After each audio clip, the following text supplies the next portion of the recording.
আজরে আজিম হইলে মাওলা পাকের কিতাব। মাওলা সাক্ষাৎ দেবেন, কিয়ামত লাগবে না, কিয়ামত লাগবে না। কইলে আমি মাওলা ওয়াদা দিলাম, কথা দিলাম, বন্ধা কথা দিলাম, বিশ্বাস করো বন্ধা কথা দিলাম, তোমার জীবনটা রহমতে রহমতে ভরে দেবে।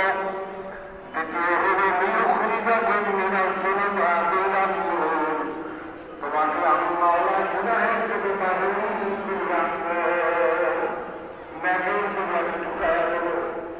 আল্লাহ বাদশাহ জিকির করবে না, গুনাহ করবে তা হতে পারে না। তোমার গুনাহ থেকে বের করে আনবো, তুমি বুঝতে পারবো না আমি গুনাহ থেকে বের করে আনবো। আল্লাহ গুনাহমুক্ত জীবন দেবো, রহমত রহমতে জীবন ভরে দেবো, আর গুনাহমুক্ত জীবন থেকে পবিত্র জীবন দেবো।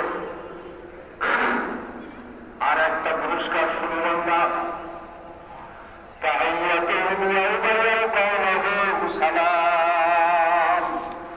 যখন তোমার সবাই আপনি কিছু বলেন যে লাইভ চলতেছে, বলেন হুজুর, এই মহিলা মাদ্রাসা সম্পর্কে কিছু বলেন। আচ্ছা আচ্ছা আচ্ছা তো আমরা আসসালামু আলাইকুম। আমরা দেখতে পাচ্ছি বিশ্বের অন্যতম স্তরের মহিলা মাদ্রাসা চরমনাইতে তৈরি হচ্ছে।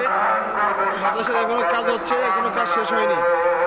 ইনশাআল্লাহ হচ্ছে এই কাজ শেষ হয়ে যাবে। সবার কাছে দোয়া প্রার্থী, আল্লাহ তাআলা যেন কাজ দ্রুত শেষ হওয়ার ব্যবস্থা করে দেন।